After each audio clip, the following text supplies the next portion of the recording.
미가서 4장 9절부터 마지막 13절까지 우리 함께 보겠습니다. 우리 미가서 4장 9절부터 13절까지 보면 첫 번째 9절에 내가 어찌하여 부르짖느냐 너희 중에 왕이 없어졌고 내 모사가 죽었으므로 내가 해산하는 여인처럼 고통함이냐, 이걸로 이제 시작을 합니다. 그러면서 13절에는 딸 시온이여 일어나서 칠지어다. 내가 내 뿔을 무쇠같이 하며 내 곡을 놋같이 하리니 내가 내 여러 백성을 쳐서 깨뜨릴 것이라.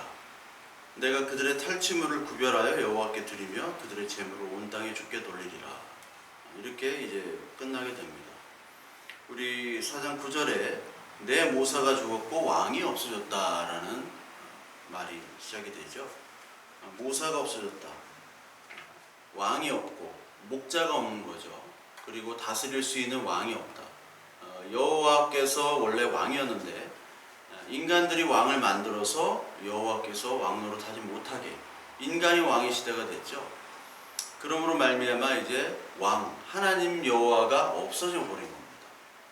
그래서 여호와가 왕이 없어지고 모사라는 것은 어떤 책략을 가지고 있는 그런 사람이죠. 제갈공명 같은.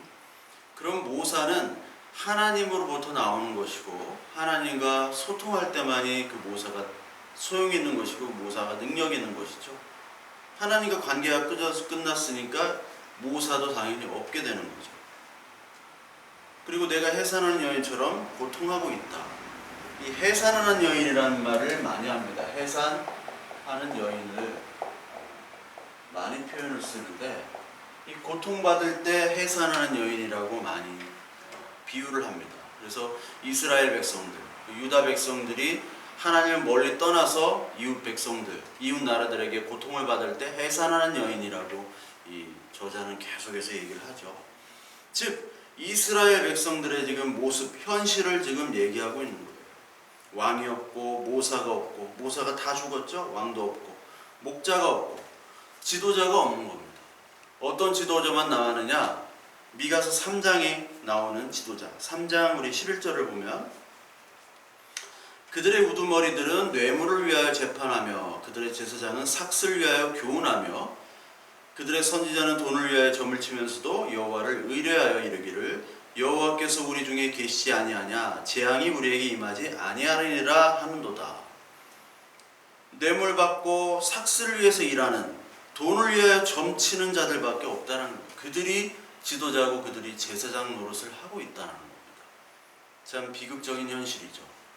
하나님의 말씀을 전해야 되는데 점을 칩니다. 그럼 하나님의 말씀을 전해야 되는데 무당 노릇을 하면 안 되죠. 무당 노릇. 하나님의 말씀을 전해야 되는 사람이 무당 노릇을 하면 되겠습니까? 당연히 안 되죠. 근데 무당 노릇을 하고 있다라는 거예요. 하나님의 말씀을 전해야 되는 사람이 하나님의 말씀을 전하지 않고 돈과 삭슬 위해서 일하는 현실. 그러니까 하나님께서는 그 죄를 예루살렘, 이스라엘에 담당할 수밖에 없는 것이죠. 좀 비극적인 현실입니다. 지금 이 시대에도 나타나는 것이고 하나님의 말씀이 아닌 예언을 합니다. 너 어떻게 될 거다. 점집 가서 하는 거 아닙니까? 그 짓거리들을 지금 하고 있는 거예요. 하나님께서 그런 점치는 자, 점술가들을 개들이라고 하고 그들을 반드시 지옥에 보낸다고 했어요. 하나님의 이름을 부르면서 점치는 자들, 즉 가장 큰 죄인은요 왜곡된 하나님을 전하는 것이 가장 큰 죄입니다. 지금 많은 사람들이 왜곡된 하나님을 전하고 그 왜곡된 하나님을 믿고 있어요. 그것이 바로 우상입니다. 입술로는 하나님이란 이름 껍데기만 얘기하는 겁니다. 나를 창조하시고 구원하시고 다시 오실 그 예수 그리스도, 그 구원자의 고백이 없이 껍데기, 점쳐주는 그 하나님, 그 점쳐주는 예수, 그것만을 얘기하고 있어요. 그게 가장 큰 죄악입니다. 그 죄악의 모습들을 미가서를 통해서 계속 보여주고 있죠. 그러면서 이제 4장 9절, 10절에 해산하는 여인처럼 힘들어 딸 시온이 낳을 거래요. 결국은 낳습니다. 누구를 낳느냐? 누구를 낳습니까? 예수 그리스도를 낳았죠. 그 여자, 교회죠. 이게 교회. 교회가 딸을 낳는다, 자녀를 낳는다, 아들을 낳는다. 이게 예수 그리스도 교회입니다. 그러니까 교회가 예수를 낳고 예수 그리스도의 죽으심으로 말미암아 교회가 생기고, 이런 역설적인 법칙들. 그러니까 예수 그리스도 그 후손으로부터 예수님이 나온 거죠. 교회의 후손, 여인의 후손. 결국은 고통스럽게 아들, 그 후손, 그 해산한 여인이 힘들어 낳았는데요. 딸 시온이요. 여자죠. 시온은 뭡니까? 교회죠. 예루살렘. 시온이라는 이름을 우리가 많이 짓잖아요. 이제 내가 성읍까지 나가서 들에 거주하며 또 바벨론까지 이르러 너희가 거기서 구원을 얻으리니 여호와께서 거기서 너를 내 원수들의 손에서 속량하여 내시리라. 결국 이 구원, 예수 그리스도를 낳는 그 여인들은 결국 들에 거주하며 바벨론까지 이르러서야지만이 딸을 낳는다. 아니, 딸이 아니라 그 자녀를 낳는다. 예수 그리스도를 만난다라는 거예요. 교회가 생성된다는 겁니다. 그러니까 바벨론에 끌려가야지 되는 거예요. 우리는 끝까지 끌려가야 돼요. 죄와 사망의 포로가 돼가지고 거기서 정신 못 차리게 거기서 고통을 받은 후에 하나님을 찾을 수 있습니다. 그렇지 않고서 우리가 참 좋은 방법, 좋게 타일러가지고 야 믿자, 나를 따르라 하면은 따르면 얼마나 좋을까요? 근데 인간은요 666이잖아요. 하나님을 흉내내는 존재잖아요. 내가 하나님이라고 생각하는 사람들입니다. 내가 하나님의 존재, 모든 것들을 할 수 있다는 그 죄성을 가진 존재이기 때문에 하나님을 절대로 따르지 않아요. 내가 철저하게 무너지기 전까지 출애굽에 끌려가서 아우성 치고 그리고 바벨론의 포로가 될 때까지 하나님께 굴복을 하지 않는 바로 하나님을 대적하는 원수가 바로 저와 여러분이었어요. 그 사람들을 하나님께서 부르신 겁니다. 그래서 바벨론까지 끌려가서 그때 하나님을 만난다는 거예요. 이 말씀이 시편 137편을 보면 바벨론 강가에서 우는 것들이 나오죠. 바벨론 강가에서 우는 것들이 나옵니다.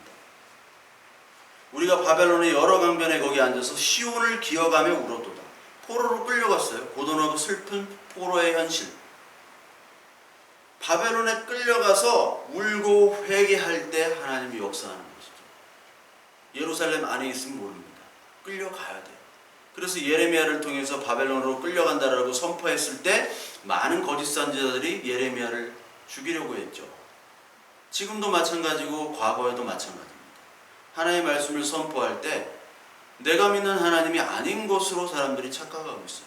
내가 믿는 하나님은 좋은 것들만 주셔야 돼요. 건강과 축복과 재물과 주셔야 되는데 아니 포로로 끌려간대? 말이 안 되는 거죠. 사무엘하 7장 16절에 나오는 다윗의 언약에도 위배되는 거예요. 다윗에게 영원한 왕국을 준다고 하셨는데 어떻게 우리가 망할 수가 있느냐. 그때 하나님께서 바벨론으로 끌고 가십니다. 아예 그냥 멸망시켜버려 성전을 다 파괴시켜버려요. 이해를 못하는 겁니다. 성전주의자들이 이해를 못해요. 우리 교회를 아름답고 정말 멋있는 교회, 이 교회주의자들은 인정을 못합니다. 똑같은 성전주의자들이고 바리새인들이기 때문에. 지금 오늘 이 현실에도 마찬가지죠. 교회를 우선시하는 사람. 말로는 믿음 있는 것 같지만 교회를 우선시한다는 건 교회 조직과 재물과 건물을 갖겠다라는 거예요. 결국 교회는 건물이 아니잖아요. 믿음은 다 버리고. 그래서 그 사람들이 지금 심판을 받아서 끌려갔을 때 이제 하나님을 찾는 겁니다. 시편 137편에 보면 이게 노래도 나왔잖아요. 팝송으로. 해피송. 그 유명한 보니엠이 By the Rivers of Babylon. By the Rivers of Babylon이라고 By the Rivers of Babylon 이거 아시죠? 거기에 자이온도 나와요. 1장 그 37장 1절에 자이온, 시온이 자이온이거든요. 성경에 나온 요 137장 1절하고 제가 들어보니까 가사가 좀 다르더라고요. 조금 달라요. 그래서 제가 불러드리지를 못하겠는데 가사가 달라가지고 하여튼 노래까지 나왔어요. 이게 그만큼 고단한 이 이스라엘의 현실, 포로로 끌려가가지고, 그러나 그때 하나님께서 은혜를 주셔서 회복해 주시고 소망을 그 사람들이 갖는 겁니다. 생이별하는 그러한 포로의 현장이 아니면 이 사람들은 절대로 돌아올 수가 없어요. 그러니까 바벨론에 끌려가야지, 완전히 망해야지만이 이 사람들은 정신 차리는 겁니다. 그 사람들이 누구냐? 저와 여러분들, 우리죠. 그게 교회입니다. 교회가 그런 사람들만 부른 거예요. 말 안 듣고 하나님 대적하고 하나님 누군지 모르고, 근데 불렀으면 회개하고 하나님을 찾으면 그게 의인이고, 아직까지 불렀음에도 불구하고 뜻을 모르고 아직까지 다른 우상 바알을 섬기던가 만모를 섬긴다면은 그건 아직까지 하나님의 자녀가 아닌 것이죠. 그래서 예레미야 1장 10절에 보면, 보라 내가 오늘 여러 나라와 여러 왕국 위에 세워 내가 그것들을 뽑고 파괴하며 파멸하고 넘어뜨리며 건설하고 심게 하였느니라 하시니라. 하나님께서는 다시 세우기 위해서 다 뽑는 거예요. 예레미야에게 야 이거 전에 내가 여러 나라 여러 왕국 위에 세워서 그것을 뽑고 파괴하고 파멸하며 넘어뜨린대. 파괴 하나님이에요. 잔인한 하나님이에요. 자기 백성들을 그렇게 한대요. 근데 왜 그렇게 하느냐? 건설하고 심게 하기 위해서. 다시 하나님의 성전을 건축하고 다시 하나님의 말씀을 씨앗을 심는 거예요. 그래서 진짜 그리스도인, 진짜 하나님의 자녀를 만드는 거예요. 그러려면 우리 안에 있는 죄악들, 우리 안에 있는 모습들을 다 뽑고 그것들을 정리를 해야죠. 아니 씨 뿌리는데 잡초 다 빼야 되잖아요. 제초제 뿌리고 풀 뽑고 밭을 갈아 엎어야지 거기다 씨를 심잖아요. 그냥 어떻게 씨를 심습니까? 말씀의 씨는 우리의 마음밭이 기경이 돼야 된다. 그렇죠? 그래서 부드러운 마음으로 만든다. 에스겔서 부드러운 마음. 우리는 딱딱한 마음에 씨앗이 말씀의 씨에 심겨지지 않습니다. 우리를 다 헤집어 놔야 돼요. 우리의 죄악들을. 말씀이 심어져야 돼요. 헤집지도 않고 말씀의 씨앗을 심었다. 이거 다 거짓말입니다. 그러니까 거짓말들이 예전에도 그렇고 지금도 너무 많이 선포되고 있어요. 씨앗을 심으려면 내 마음밭이 기경이 돼야 돼. 뒤집어야 된단 말이에요. 그게 회개예요. 그렇지도 않고 교회만 나오면 그냥 축복이라고 얘기하고 1년 있다 집사직분 주고 헌금하고 뭐 교회에서 시키는 대로만 하면 복 받는다고 하고 목사님 말에 순종하라고 하고, 그게 교회 생활, 교회를 생활 터전화되고 교회가 문화화가 돼요. 그러면 교회는 교제 집단일 뿐만 아니라 그것이 하나님의 대적하는 집단이 되어버려요. 하나님 말씀이 없이, 씨앗이 없이 열매를 바라는 거예요. 그 열매가 다른 열매가 나오니까 하나님은 찍어서 불에다 던지라고 하시잖아요. 내가 너를 알지 못한다. 교회에서 주여 주여 다 외치죠. 교회에서 막 기적도 일어나고 뭐 기도도 하고 예배도 하고 다 해요. 근데 그 예배는 뜰 예배야. 형식은 있지만 지성소에 들어가서 피 뿌리는 그런 예배가 아닙니다. 그거 하나님이 받지 않으시죠? 하나님 받으시는 제물은 완전히 죽은 흠없는 죄 없는 제물, 즉 예수 그리스도를 받으시는데, 예수 그리스도를 믿는 자가 바로 너가 믿으니까 내가 예수 그리스도 대신 너도 받겠다. 예수 그리스도가 너의 죄를 사했기 때문에 내가 너를 받겠다. 그 예배, 그 지성소 예배로 들어가야 돼요. 뜰 예배 해가지고 만족하고 뭐 성소 예배 드렸다고 오늘 은혜 받았다고 하고, 이거 다 거짓말들입니다. 100%의 예배를 하나님께서 원하세요. 그게 신령과 진정으로, 성령과 진리로, 하나님으로 예배하지 않는 모든 인간적인 교제와 예배는 하나님께서 원치 않으십니다. 그러기 위해서 하나님은 바벨론을 우리에게 주신 거예요. 바벨론으로 끌려가라. 그래서 우리 성경 말씀 호세아에도 그런 말씀이 있죠. 호세 2장 14절에 보면, 그러므로 보라 내가 그를 타일러 거친 들로 데리고 가서 말로 위로하고 거기서 비로소 그의 포도원을 그에게 주고 아골골짜기로 소망의 문을 삼아주리니 그가 거기서 응대하기를 어렸을 때와 애굽 땅에 올라오던 날과 같이 하리라.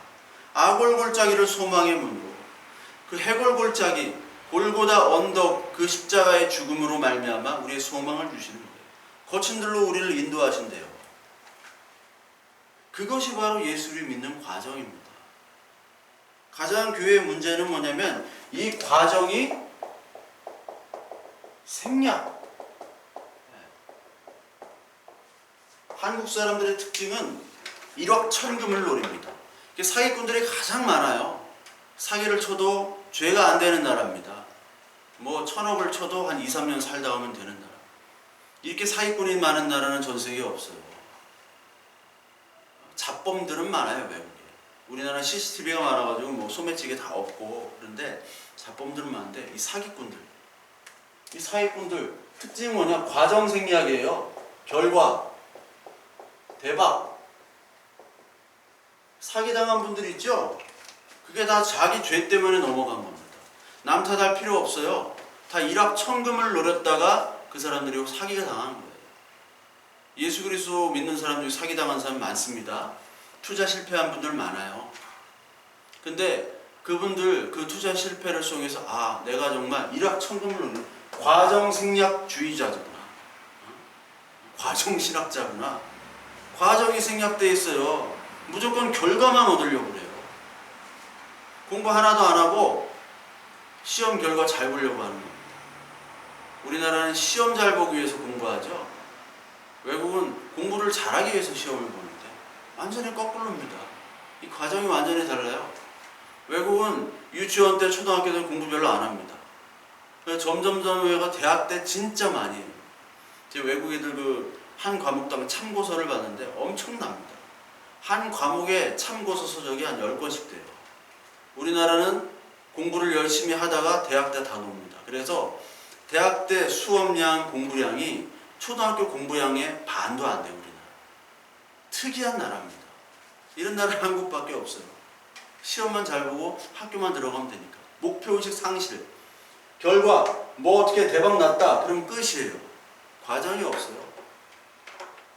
근데 과정이 없는 것은 망하는 거죠. 종교, 신앙에서도 똑같이 이런 현상이 벌어져요. 특히 개신교만이 과정이 없어요. 왜? 막 너무 많이 그냥 사람들이 대기업 불러난 것처럼 우리나라가 그랬거든요. 그러니까 많은 학자들이 왜 한국은 저렇게 교회가 많아졌을까? 의아해 여겨요. 참 이상한 나라다. 교회가 저렇게 부흥되지는 않거든요. 부흥된다는 건 비정상이라는 얘기예요. 비정상. 근데 우리는 그것을 정상으로 여기고 있어요. 근데 지금 비정상의 거품이 다 사라지고 있죠. 하나님께서 오늘도 이 대한민국을 사랑하기 때문에 그 거품을 거두시는 거예요. 사랑하지 않으면 계속 거품대로 놔두고 한꺼번에 멸망을 시켜버립니다. 하나님 오늘도 저와 여러분들을 사랑하고 계세요. 그래서 하나님은 오늘 이 썩어질 것들을 아골골짜기에다 묻게 하고 얼마나 힘듭니까? 내가 자랑하고 내가 원했던 것, 내가 성취했던 그런 결과물들을 아골골짜기 십자가의 못에 박으라는 얘기예요. 정과 욕심을 십자가에 박으라. 갈라디아서 2장 20절. 이제는 네가 사는 것이 아니요 네 안에 예수 그리스도께서 함께 사시는 것이라. 믿음으로 사는 거라고 했죠. 이제 재물과 노력과 능력과 내 자랑으로 사는 것이 아니라 예수 그리스도를 믿는 믿음으로 산다고 한 겁니다. 그래서 아골골짜기로 우리는 가야 되는 과정을 거쳐야 된다. 인간은 그런 과정을 생각하게 됩니다. 인간의 구원은 등 따시고 배부르려고 하죠. 강제 노역, 애굽에서 노예 생활을 하지만 파, 부추, 고기 그런 것들을 원했잖아요. 그런 것들을 먹고 살면서 노예 생활하는 게 더 행복했다고 여깁니다. 그게 인간의 모습이에요. 모세가 계속해서 모르는 곳으로 자꾸 끌고 가니까 물 달라, 목마르다, 그리고 고기 달라, 밥 달라 막 계속 불평불만을 하잖아요. 그거 당연한 겁니다. 근데 하나님의 뜻을 전혀 원하지 않아요. 애굽으로 돌아가자. 홍해 앞에서 탄식하고요. 가나안 땅 가기 전에 그 광야에서도 탄식하죠. 그래서 40년간을 광야에서 생활할 때 불순종과 탄식과 그리고 하나님에 대한 불만, 모세를 대적함이 계속 나오죠. 그게 애굽으로 돌아가자. 아니 구원해놨더니 다시 애굽으로 돌아가세요. 세상으로부터 구원해놨더니 세상으로 돌아가세요. 왜?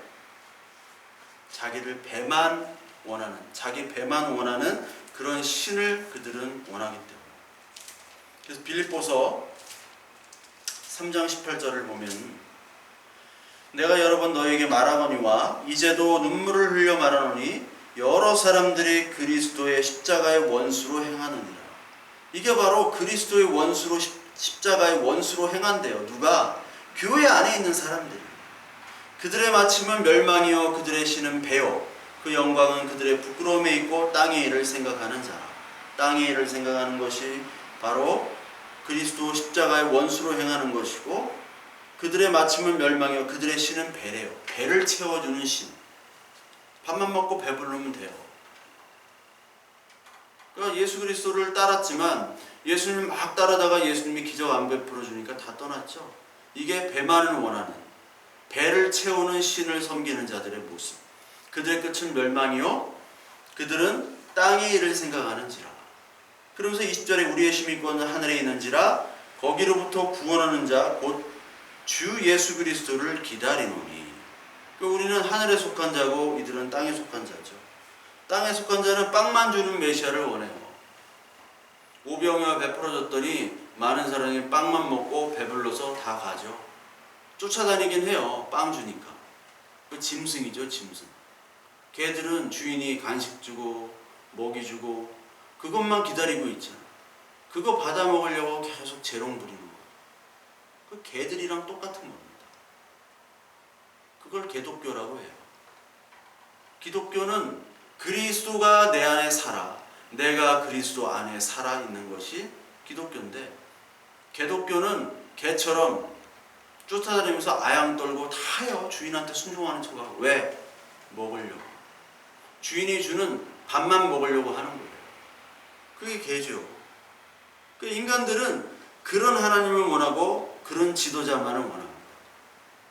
풍성하게 해주는 지도자, 풍성하게 하나님과 연결시키는 자. 그 풍성함이 영혼의 풍성함이 아니라 물질적인 풍성함. 야, 저 목사는 결과를 보여주는 거예요. 어떤 걸 했더니 막 개척을 했더니 사람들이 불어나고요. 막 능력이 있는 것 같고, 그 능력 받으려고 다 목사들이 막 뭐 소나무 뿌리 잡는다고 하고 막 세미나 쫓아다니고요. 그들이 다 헛수고. 왜? 그들은 배를 섬기는 자. 배신을 섬기는 자들. 그들의 마침은 멸망입니다. 그러니까 여러분 세미나 좋아하는 목회자들 조심하시고요. 그리고 세미나만 갔다 오고 기도원만 갔다 오면 이상한 일들을 벌이는 목회자들. 막 교회 조직을 바꾸고요. 바꾸면 뭐예요 그거. 옛날에 막 구역으로 했다가 뭐 지금은 다 목장으로 하죠. 이름만 바꾸지 이게 무슨 상관입니까? 그런 시스템만 바꾸려고 그래요. 뭐 어딘데 가면 뭐 팀, 뭐 국, 무슨 청년국이래. 아니 청년부라고 하면 뭐 촌스럽나? 청년국, 국장도 있어. 막 다단계처럼 계급이 올라가요. 별 희한한 교회들 다 있어. 유니폼 입고 막 설쳐요. 저도 막 옛날 교회에서 뭐 명찰을 다르래 목사들. 직장 온 것 같더라고. 저만 안 달았어요. 집어 던졌어요. 그러니 잘리지. 유니폼을 입으래. 무슨 유니폼을 입어요 교회에서. 뭐 고객님 안녕하십니까 이거 할 거예요. 너는 죄인이다 라고 얘기해야 될 거 아니에요. 나도 죄인이고 너도 죄인이고 그런 하나님의 은혜로 우리는 구원을 얻었다. 이 선포를 안 하는 거예요. 그냥 고객님 안녕하세요 오셨습니까?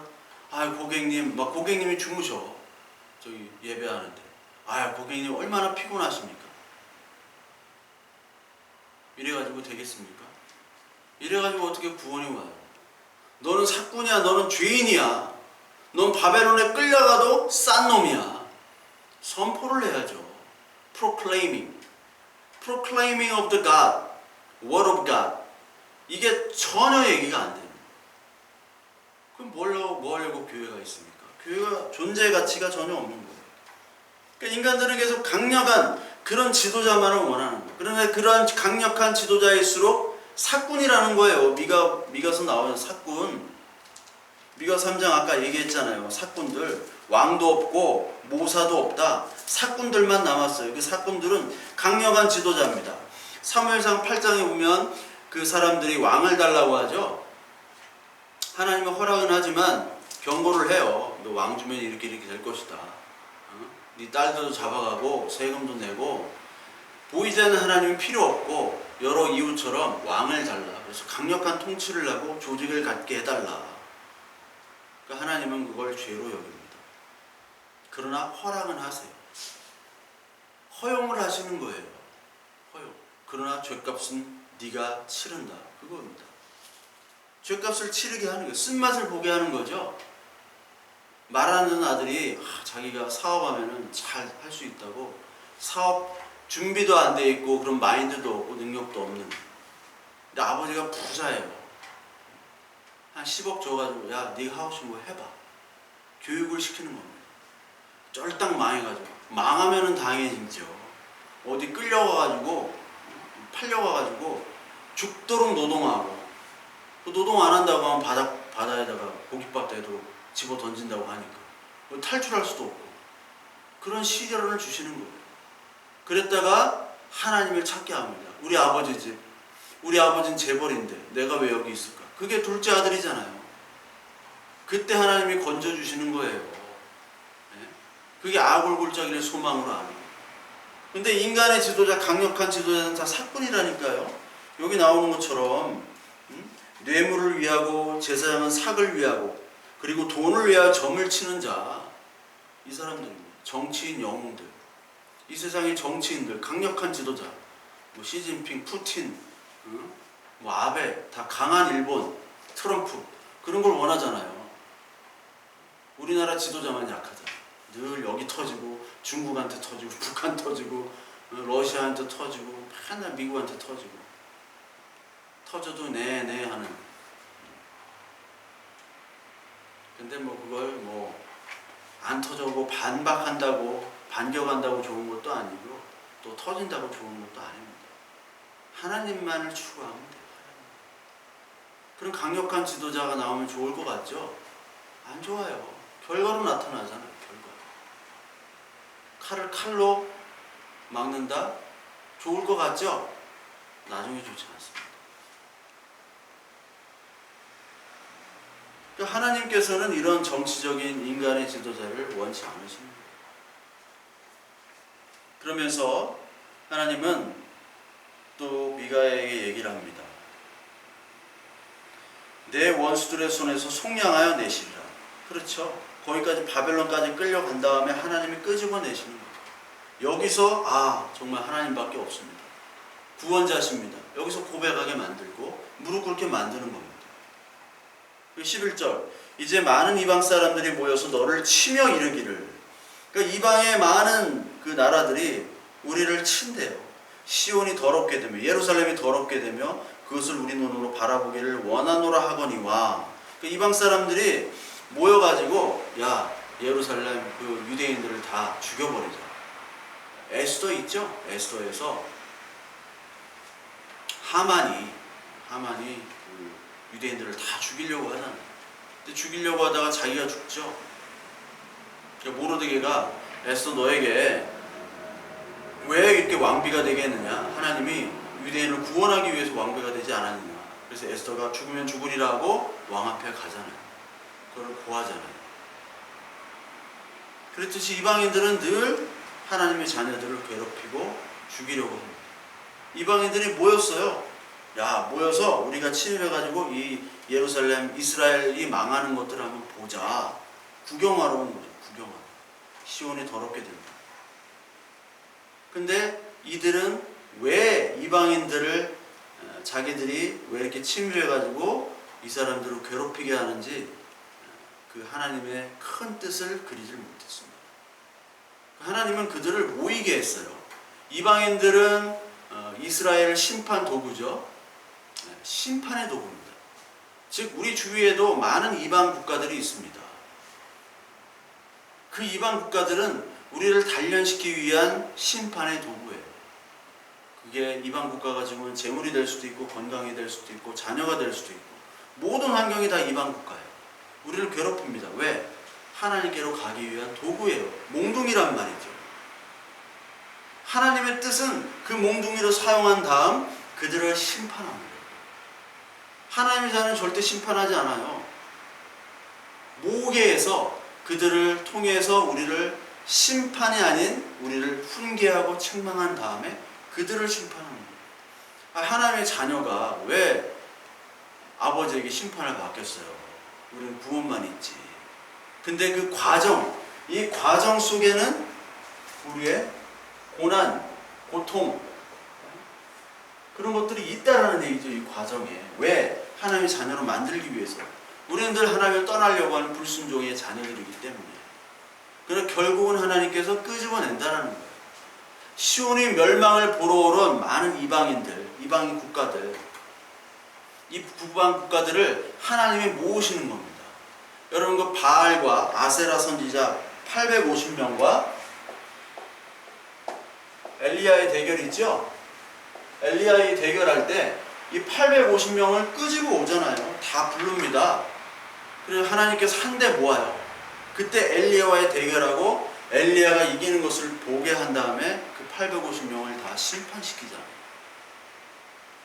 그 850명 중에 하나님이 불러가지고 나를 죽이나 보다 하면 안 나왔어. 근데 엘리야 한 명밖에 없네? 그래서 막 구경하러 간 거예요. 우리가 더 셈을 증명하기 위해서.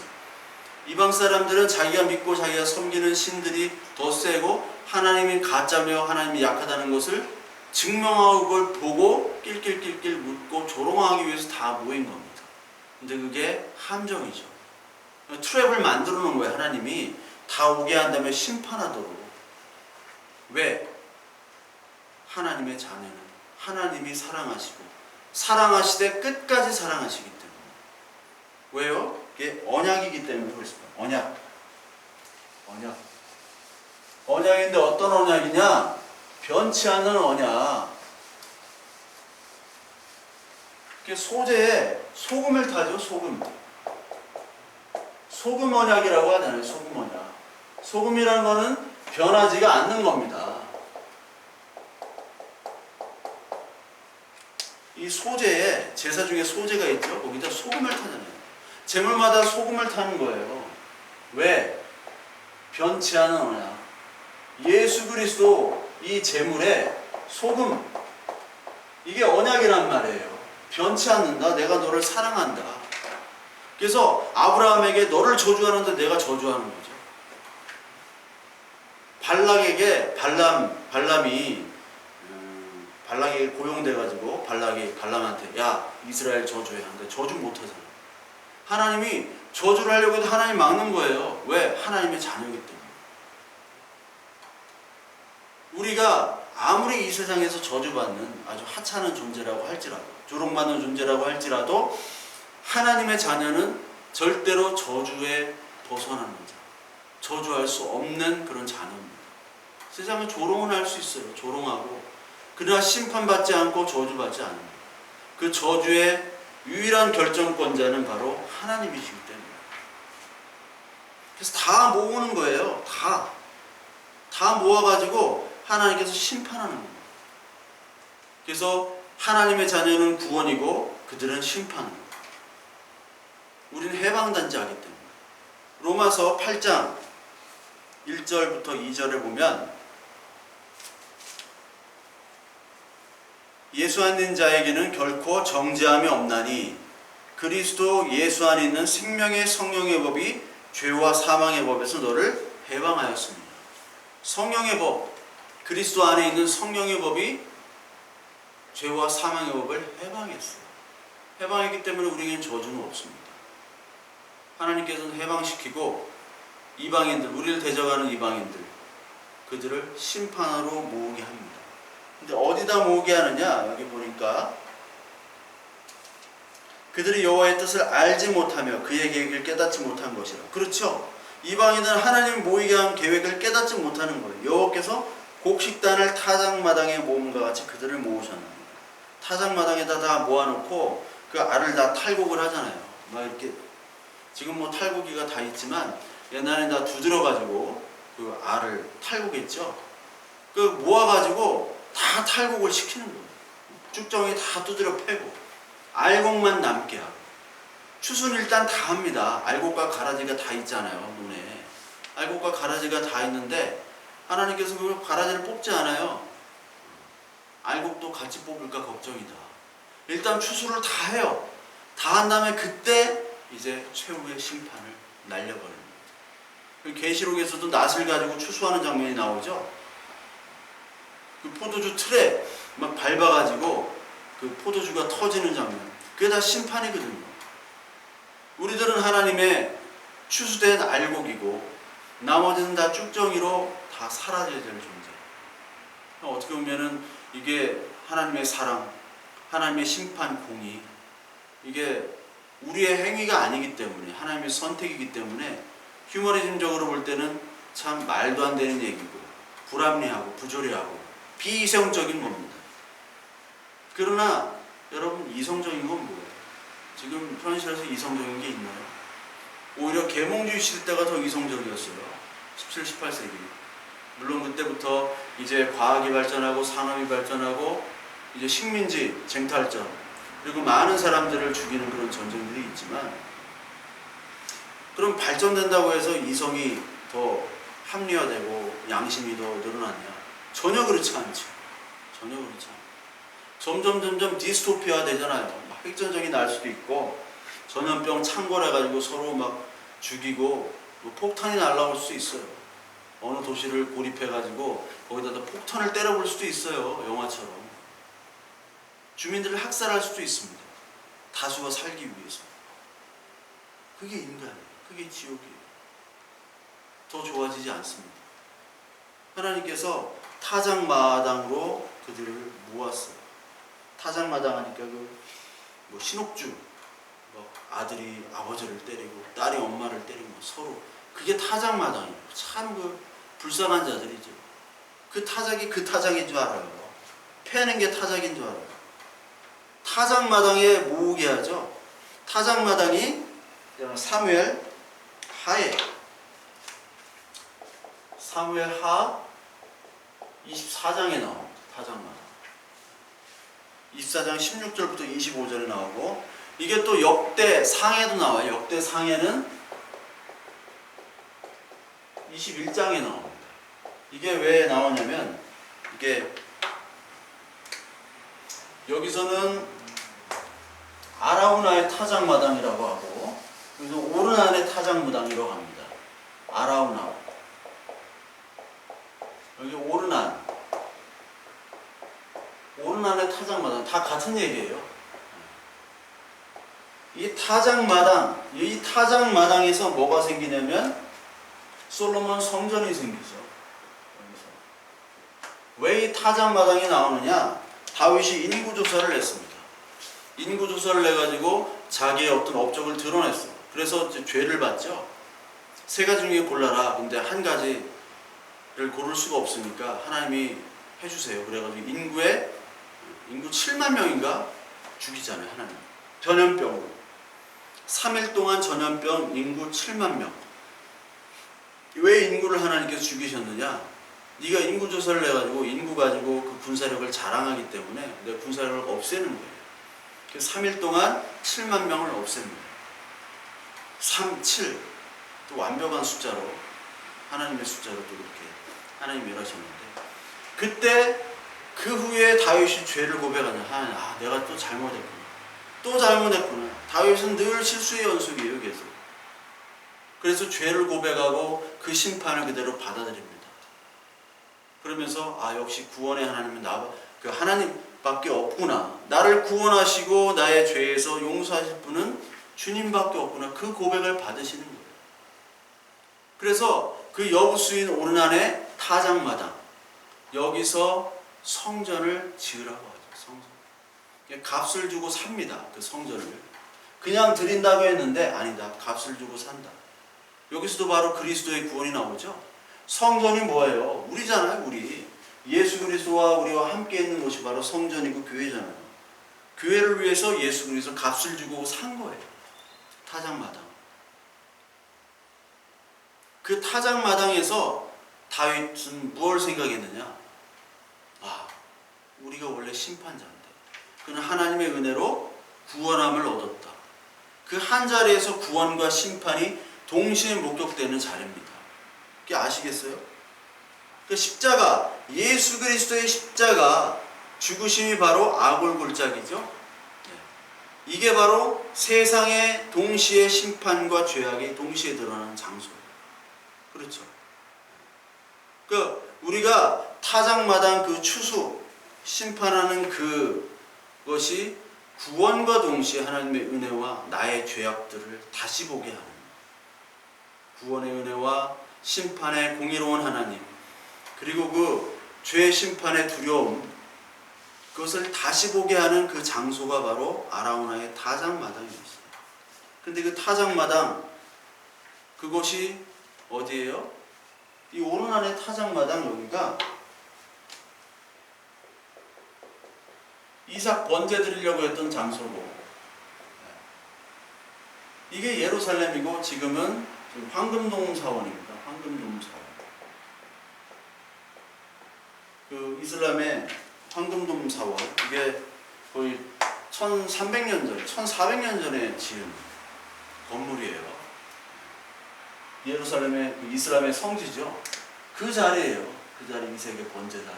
이게 아라우나 타작마당, 오르난 타작마당의 자리입니다.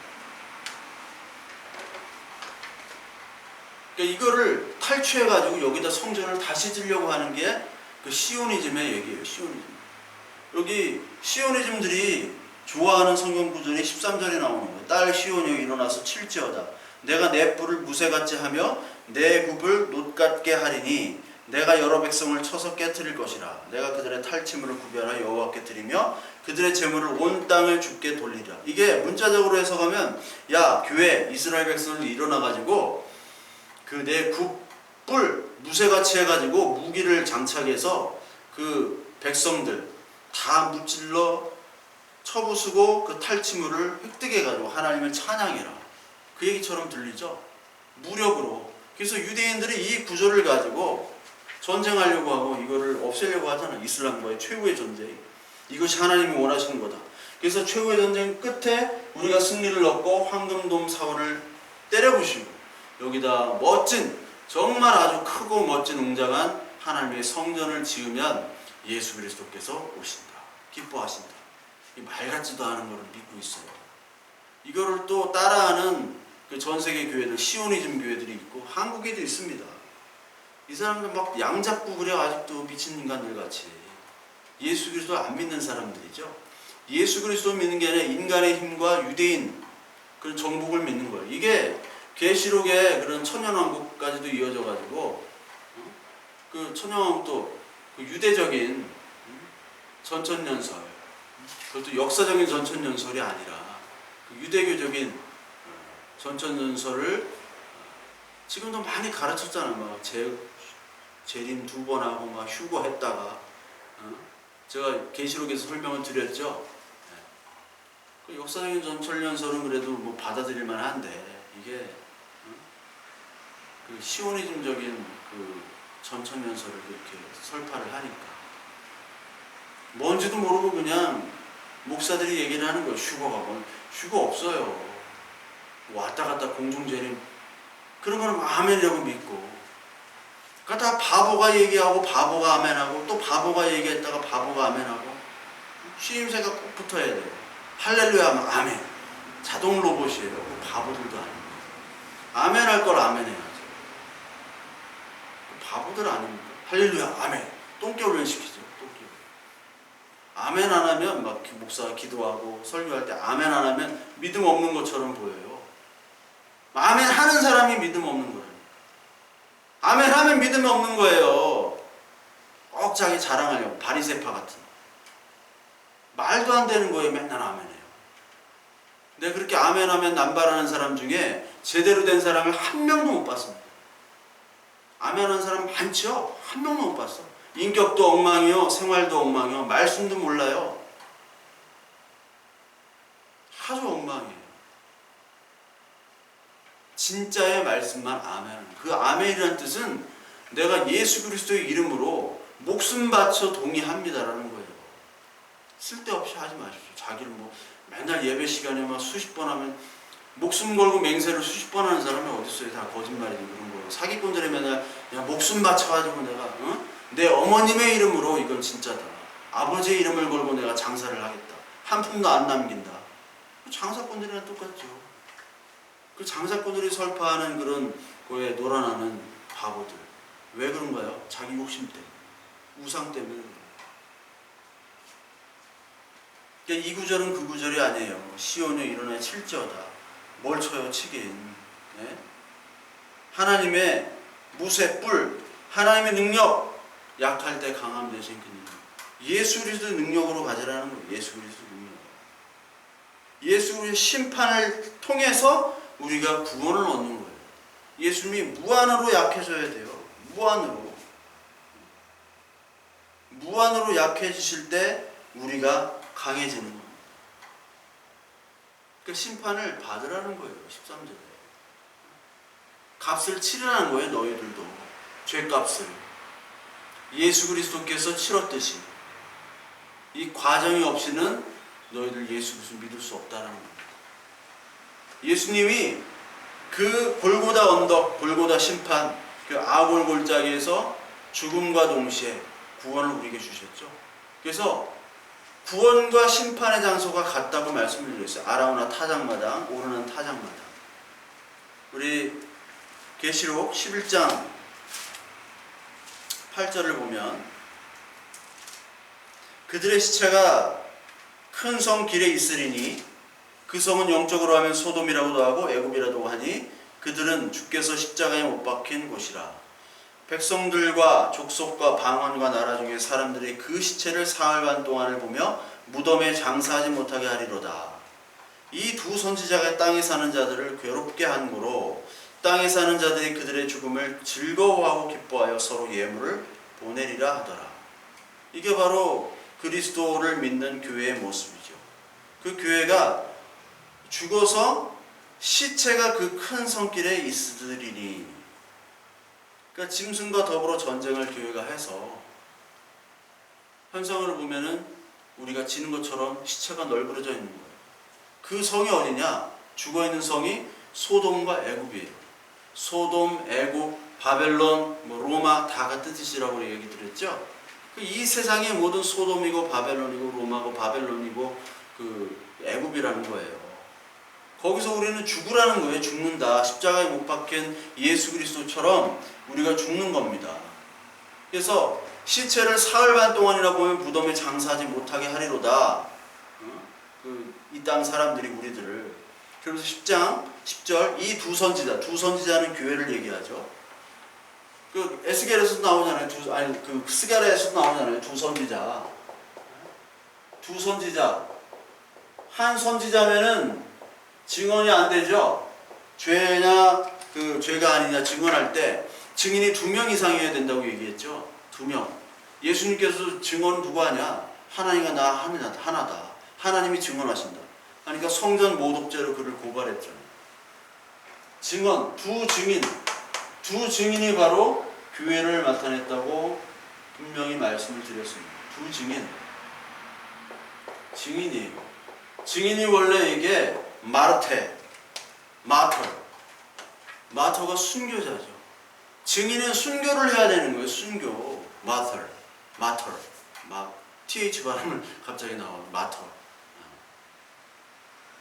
마터라는 뜻이 증인인데 이게 순교자예요. 순교자. 교회는요 순교자. 찬양에서는 막 주께 생명 드리리 이렇게 하면서 찬양을 이렇게 하는데 우리는 전혀 삶은 그렇지 않죠. 증인은 우리 이 땅에서 죽으라는 거예요. 애굽인들에게 죽고 바벨론인들한테 죽으라.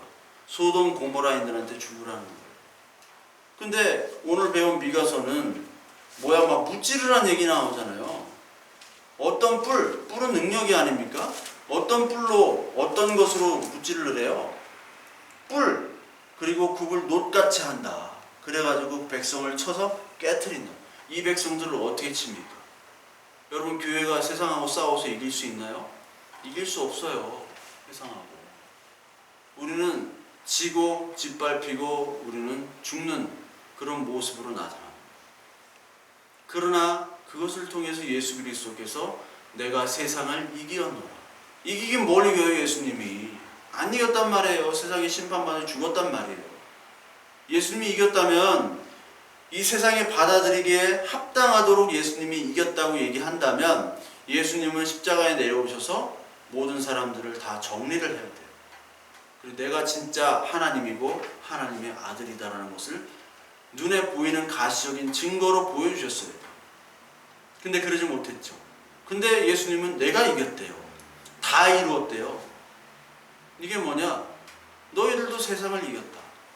나의 죽음으로 이겼다. 이 세상에 알 수 없는 위로와 이 세상에 알 수 없는 방식으로 이겼다는 거예요. 견고한 진을 깨트리는 그 파하는 강력한 힘이 바로 예수 그리스도. 그래서 그 예수 그리스도 연약함을 통해서 믿은 사람이 백부장이 믿었잖아요. 이 세상을 이길 수 있는 방법, 죽음으로 이기는 겁니다. 죽음으로. 민주화 운동이나 노동 운동 하는 사람들도 죽음으로 지금 이겼잖아요. 그 사람들. 근데 예수 그리스도는 그 사람들은 상대가 안 되죠. 우리는 그 선배들이 증인으로 죽어가지고 이 교회가 이렇게 됐잖아요. 민주화 운동도 죽음으로 그렇게 하는데, 이 교회는요, 우리가 낮아지고 우리가 섬김으로 이 세상을 하나님의 복음으로 이기는 겁니다. 무력으로 이기는 게 아니에요. 무력으로. 계시록 9장 6장 9절부터 이것을 이제 문자적으로 보면 절대 안 됩니다. 네? 문자적으로 다 문자적으로 보고 있어요. 얼마나 어리석으면 문자적으로 그걸 다 봅니까? 네? 참 제가 이 교회에 문자적으로 보는 그런 목회자 그리고 성도들 보면 이 사람들이 진짜 미토콘드리아 수준인 것 같아요. 이 사람들이 도대체 생각이 있는 사람들인지, 어떤 건 문자적으로 봐야 될 것도 있습니다. 근데 문자적으로 보이지 않는 건데 하나가지만 문자적으로 보면요, 여러분, 다른 구절들이 절대로 해석이 되지 않습니다. 성경은 통으로 하나를 나타내야 돼요. 하나의 정확한 뜻을 얘기해야 되는데, 문자적으로 보면 여기서는 이 얘기했다가 저기서는 저 얘기하는 것 같아요. 근데 문자적으로 보는 인간들은 그것도 몰라요. 성경을 전혀 안 보기 때문에. 수십 년을 다니고 성경 필사를 수백 권 노트를 해도 물어보면 아무것도 몰라요. 아무 생각이 없기 때문에. 아무 생각이 없다는 것은 하나님의 은혜와 성령을 받지 못한 자들이고, 그들은 깨어있지 못한 자들이고 지혜 있지 못한 자들입니다. 그들은 낯 놓고 기억자도 못하는 거예요. 낯은 아는데 그것을 기억으로 읽을 수 없는 자들. 자기 욕심에 갇혀서 사탄의 무리에 갇혀가지고 하나님의 말씀을 보지 못한 채 하나님을 섬긴다고 착각하는 무리들. 그 무리들에게는 반드시 심판이 있습니다. 불쌍하죠. 헌금도 많이 하고 그렇게 봉사하고 하지만 반드시 그들은 심판대에 서게 됩니다. 왜? 하나님을 예배하지 않는 자. 뜰에서 예배하고 성소에서만 예배했기 때문에, 지성소 예수 그리스도의 그 피 씻음을 인정하지 않는 자이기 때문에. 그걸 인정하지 않아요. 그들은. 인정했다가는 야, 네가 가지고 있는 모든 것들을 다 버리고 나를 따르라, 이거에 아멘 해야 되는데 가진 것들이 많다 보니까 인정하지 않죠. 그래서 예수를 죽이는 그런 족속들이 바로 그런 사람들이에요. 계시록 6장 9절부터 보면 그들이 새 노래를 9절 다섯 인을 떼실 때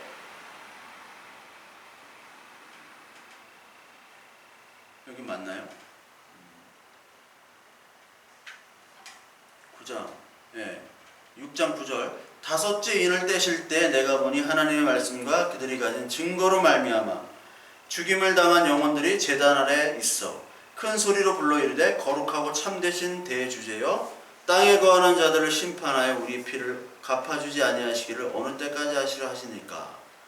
그러니까 갚아달라는 거예요. 우리가 이렇게 억울하게 죽었으니까, 그리스도인들이. 근데 11절에 각각 그들에게 흰 두루마기를 주시며 이르시되 아직 잠시 동안 쉬되 그들의 동무 종들의 형제들도 자기처럼 죽임을 당하여 그 수가 차기까지 하라 하시더라. 두루마기, 흰 두루마기, 예수 그리스도의 표시죠. 그 예수 그리스도의 믿음을 주시면서 야, 아직까지 너의 형제들이 너처럼 죽일 당할 그 수가 아직 차지 아니했다. 차야지만이 그것들을 내가 갚아준다라는 거예요. 이게 무슨 말이에요 도대체? 하나님, 나를 이렇게 만든 사람들 정말 벌해주세요. 우리 그런 기도 많이 하잖아요. 근데 하나님은 응답을 안 하세요. 더 잘 돼. 오히려 나만 힘들고 나만 아파요. 더 잘 돼요. 하나님께 신원합니다. 하나님, 도대체 왜 그럽니까? 근데 하나님의 대답이 이거예요. 야, 아직까지 너와 똑같은 그런 아픔과 죽어야 될 사람들 아직 많아. 너만 아픈 거 아니야. 누가 가장 아파? 예수 그리스도가 가장 아팠어. 억울하게 돌아가시고 죽었던 대표적인 인물이 바로 예수 그리스도잖아요. 그 인물이 바로 육신으로 오셔가지고 죄가 없음에도 불구하고 하나님인데도 인간으로 오셔서 율법의 죄를 뒤집어 쓰시고 죽은 그 억울한 죽음. 그 억울한 죽음인데 네가 뭐가 억울하고 그러냐? 너는 구원을 얻었지 않냐? 넌 저주로부터 해방됐잖아. 죄와 사망의 법에서 해방되어 성령의 법으로 너는 인도됐잖아. 뭐가 그렇게 억울해? 내가 그들 다 심판할 건데, 심판할 건데 내가 심판하겠다는 거예요. 심판을 하나님께 맡기라는 거예요. 아직 차지 않았다. 너와 같은 이들이 아직 남았다. 왜? 교회니까. 예수 그리스도를 믿는 자니까 내가 심판할 거야. 네가 심판하면 네가 하나님이지 뭐. 내가 심판하니까 너는 그냥 가만히 있어. 그거예요. 그래서 그 심판을 하겠다라는 겁니다. 이게 오늘 미가서 그 4장에 나오는 그 문자적으로 보면 막 우리가 힘을 가지고 심판하는 것처럼 보이지만 그 심판이 바로 이 뿔의 능력을 가지고 내국을 녹같이 하는 그 백성을 쳐서 깨트리는, 그리고 그들의 탈취물을 구별하여 여호와께 드린다. 이게 그들의 탈취물, 우리는 이방인들 사탄의 소유물이 됐다라는 거예요.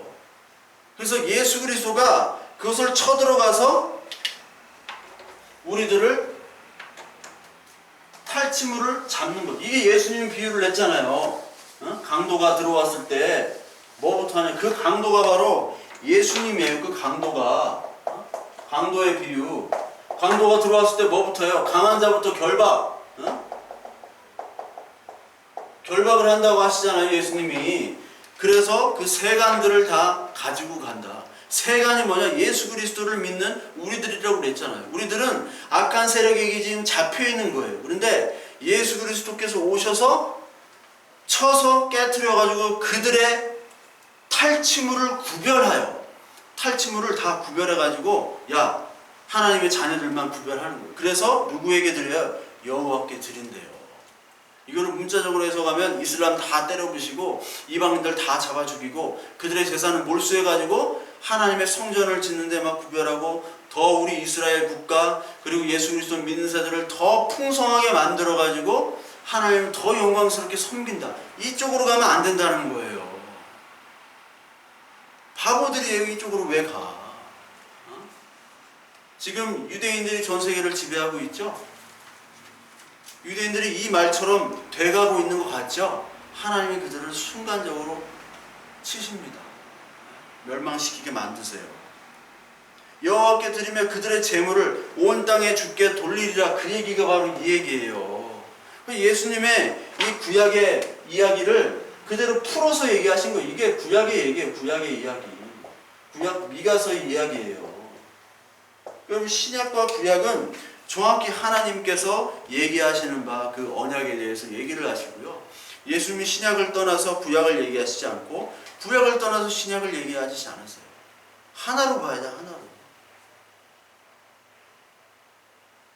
두 개로 보는 인간들도 참 어리석은 인간. 어떤 분은 저한테 옛날에 구약을 많이 읽으십니까? 신약을 많이 읽으십니까? 아니, 신약 구약이 하나인데요. 뭐 저는 똑같이 읽고 똑같이 설교합니다. 무슨 그런 말이 있습니까? 몰라요, 장로라는 사람은. 어떤 목사님 맨날 구약만 설교, 어떤 목사님 맨날 그냥 복음서만 설교. 그 잘못된 거예요. 성경을 전혀 모르는 사람들. 성경을 모르면 예수 안 믿는 거예요. 예수를 믿으면요, 그리스도를 믿으면 성경을 읽게 되고 연구하게 되어 있어요. 아니, 목사가 성경을 알고 성경을 얘기 안 해요. 그 심판을 너희에게 주겠다. 13절이. 그래서 그 심판이 어떤 거냐? 예수 그리스도가 오심의 심판이다. 그래서 미가서 5장이 2절, 베들레헴 에브라다야, 너는 유다 족속 중에 작을지라도 이스라엘을 다스릴 자가 내게로 나올 것이라. 이게 나오는 거예요. 그래서 예수 그리스도에 대한 예표가 5장으로 이어지게 되는 겁니다. 그래서 그 예수 그리스도에 대한 예표는 다음 시간에 우리 5장으로 이어지도록 하겠습니다.